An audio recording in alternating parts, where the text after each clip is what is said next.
My parents threatened to cut me off if I didn't pay my sister's debt. I called their bluff and with no contact.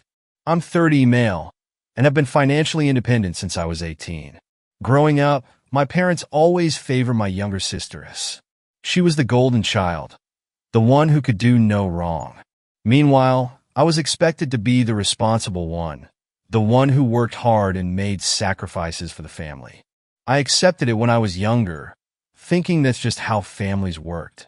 But as I got older, I realized how toxic and unfair their expectations were. Things came to a head about 6 months ago when I received a call from my mother. She started with small talk, which was unusual for her. Normally, she only called me when she needed something. I braced myself, knowing that whatever was coming wasn't good. "Your sister is in trouble," she said, her voice dripping with urgency. I sighed. "What kind of trouble?" "She's racked up some debt," my mother admitted. "A lot of debt? How much are we talking about?" I asked, already dreading the answer. $40,000, she said, as if it were pocket change. "She got involved with some bad people, and now they're threatening her. We need you to step in and help." I was stunned. Why is this my problem? S is a grown adult.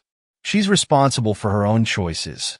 "She's your sister," my mother snapped, her tone immediately turning accusatory. "Family helps each other. You've done so well for yourself, and she's struggling. The least you can do is help her out." I took a deep breath, trying to stay calm. "I've worked hard for everything I have. I'm not bailing her out of a mess she created." My mother wasn't having it. "You have no idea how hard it's been for her. She's not as strong as you. If you don't help, they'll come after her. Do you want that on your conscience?" This wasn't the first time my parents had tried to guilt-trip me into cleaning up S's messes. When she dropped out of college, they pressured me to pay off her tuition debt. When she crashed her car, they wanted me to buy her a new one. Each time, I had drawn a line, but this was on a whole new level. "Where's Dad in all of this?" I asked. "He agrees with me," she said quickly.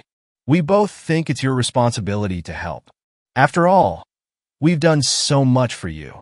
That line sent me over the edge. "Done so much for me?" I repeated, incredulous. "You mean like making me pay for my own college, charging me rent as soon as I turn 18, and always putting us ahead of me? Is that what you mean?" My mother went silent for a moment, then said coldly, "If you don't help, we'll have no choice but to cut you off." I laughed bitterly. "Cut me off? From what?" "I don't rely on you for anything." "You don't understand," my mother said sharply. "We'll disown you. No family gatherings, no holidays, nothing. Do you really want that?" "I think you're forgetting something," I replied calmly.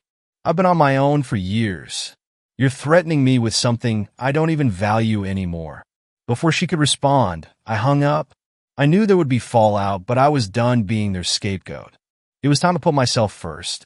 The next few weeks were tense. My parents and S tried every manipulative tactic they could think of. First, there were guilt-laden messages. "How can you turn your back on your family?" Then came the outright insults. "You're selfish, ungrateful, and heartless." Finally, they started spreading lies to extended family, painting me as the villain who refused to help his struggling sister. It didn't bother me as much as they hoped. In fact, I took satisfaction in knowing they couldn't manipulate me anymore. But things escalated when S decided to take matters into her own hands. One day, I got a call from my bank. Someone had tried to access my accounts using forged documents. My stomach churned as the banker explained that the attempt had been flagged as suspicious, and they wanted to confirm it with me. "Do you have any idea who might have done this?" the banker asked. I didn't need to think twice. "Yes," I said, seething. "I know exactly who it was. I confronted S that same day." "You tried to steal from me?" I demanded, showing up unannounced at her apartment. Her eyes widened, but she quickly put on an indignant act. "I don't know what you're talking about." "Cut the crap," I snapped. "The bank flagged your attempt. Do you have any idea how illegal that is?" She crossed her arms, pouting like a child. "You're the one who forced me into this. If you had just helped me, I wouldn't have had to do it." Her entitlement was mind-blowing. "Do you even hear yourself?" I said. You dug yourself into this hole, and now you think it's my job to bail you out? Grow up, S. She glared at me, then said something that made my blood boil. Mom and Dad said you'd never let me struggle. They told me you'd come around if I pushed hard enough. It was clear that my parents were enabling her behavior. They had always coddled her, and now they were complicit in her attempts to steal from me. I left her apartment without another word, but my resolve to cut them out of my life grew stronger. The final straw came a week later when my parents showed up at my door. They didn't call or text, just appeared uninvited. I opened the door to find my mother looking indignant and my father standing silently behind her. "This has gone far enough," my mother said, pushing past me into the house. "We need to talk." I crossed my arms and leaned against the wall. "I think everything that needs to be said has already been said." "No," she snapped. "You need to stop this nonsense and take responsibility for your family. S is your sister, and you owe it to her to help." "I owe her nothing," I said firmly, "and you need to stop enabling her. She's an adult who needs to face the consequences of her actions." My father, who had been silent until now, finally spoke up. "You're being unreasonable. Do you think we like asking you for help? This is about family loyalty." "No," I said, my voice rising. "This is about you always putting S first, no matter how much she screws up. It's about you treating me like a walking ATM while she gets a free pass for everything. I'm done with it." My mother's face turned red. "Fine," she spat. "If you want to act like this, don't expect us to be there for you when you need us." "I've never needed you," I replied coldly. "And after this, I never will." I walked to the door and held it open. "You can leave now." They left, but not without a parting shot. My mother turned back and said, "You'll regret this. Family is everything, and you're throwing it away. Family isn't supposed to treat you like this," I said quietly before shutting the door in her face. Over the next few weeks, I blocked their numbers and cut off all contact. I told mutual friends and extended family what had happened, providing proof of S's attempted fraud. Most people were supportive, but a few tried to convince me to make peace for the sake of the family. One relative even said, "But they're your parents. You can't just cut them off." "Watch me," I replied. I wasn't going to let guilt or societal expectations drag me back into their toxicity. S predictably spiraled further. Without my financial support, she had to face her creditors alone. I heard through the grapevine that she had to sell her car and move out of her apartment. My parents, meanwhile, continued to badmouth me to anyone who would listen, but their lies carried little weight once people learned the full story. Months passed, and I felt a sense of peace I hadn't experienced in years. Cutting off my parents and S was the hardest decision I'd ever made, but it was also the most liberating. For once, I wasn't weighed down by their endless demands or manipulative tactics.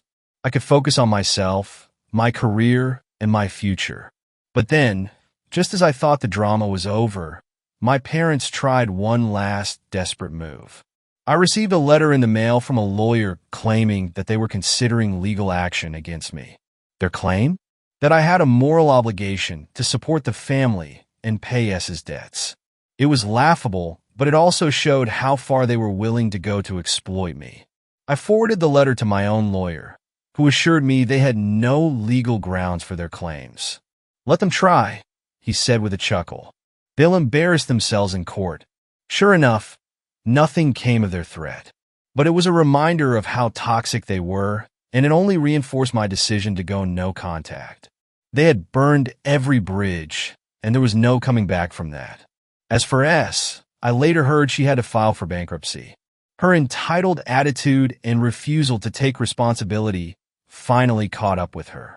My parents, who had spent years enabling her, were now left to deal with the fallout.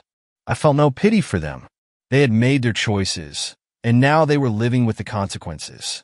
In the end, I realized that family isn't defined by blood. It's defined by the people who truly care about you and treat you with respect. My parents and S never did, and cutting them out of my life was the best thing I could have done for myself. If you've ever dealt with toxic family members, you know how hard it can be to walk away. But trust me, it's worth it. Don't let guilt keep you trapped in a cycle of manipulation. And if you enjoyed this story of karma and justice, hit that subscribe button. Life's too short to let entitled people take advantage of you. Stay tuned for more tales of standing your ground.